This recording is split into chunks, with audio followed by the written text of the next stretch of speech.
Galatians chapter 2. Then after 14 years I went up again to Jerusalem with Barnabas, taking Titus along also. I went up according to a revelation, and presented to them the gospel I preach among the Gentiles, but privately to those recognized as leaders. I wanted to be sure I was not running, and had not been running, in vain. But not even Titus, who was with me, was compelled to be circumcised, even though he was a Greek. This matter arose because some false brothers had infiltrated our ranks to spy on the freedom we have in Christ Jesus in order to enslave us.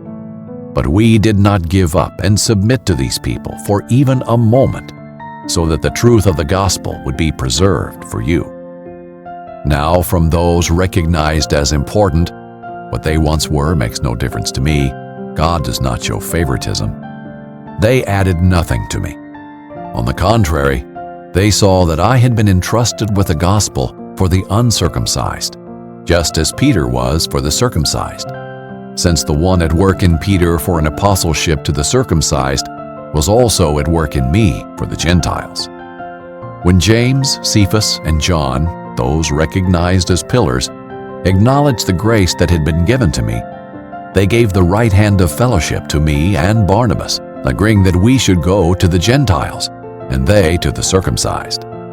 They asked only that we would remember the poor, which I had made every effort to do. But when Cephas came to Antioch, I opposed him to his face, because he stood condemned. For he regularly ate with the Gentiles, before certain men came from James. However, when they came, he withdrew and separated himself, because he feared those from the circumcision party. Then the rest of the Jews joined his hypocrisy, so that even Barnabas was led astray by their hypocrisy.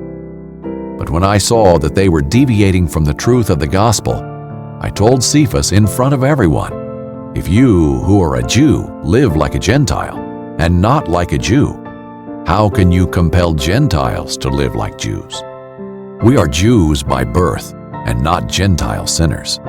And yet because we know that a person is not justified by the works of the law, but by faith in Jesus Christ, even we ourselves have believed in Christ Jesus.